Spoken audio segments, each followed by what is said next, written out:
Het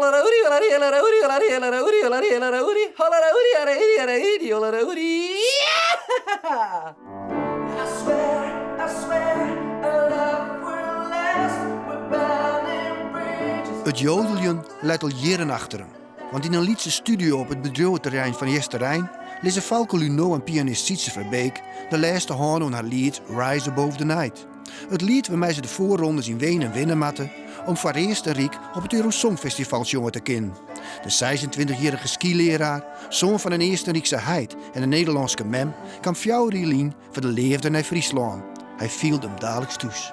Ik was al, toen ik opgegroeid ben, heel vaak in Friesland op zeilkamp. En ik vond het in Friesland altijd geweldig. Ik heb echt heel veel vrienden hier die ik al sinds 14, 15 jaar ken. Van zeils mist Falco nou en dan zijn heid along. Want benamen deze wintertijd is het in Friesland maar behelpen. Ik heb 20 meter naast een skilift gewoond.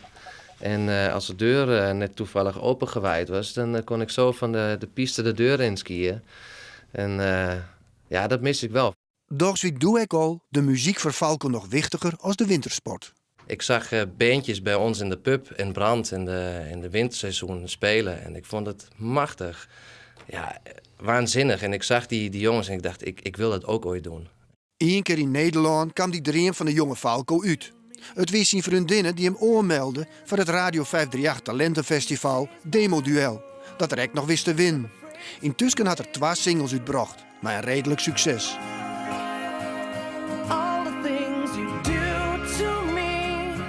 Dat is een grote verrassing kwam daarna echt nog de uitnodiging van de eerste Riekse televisie.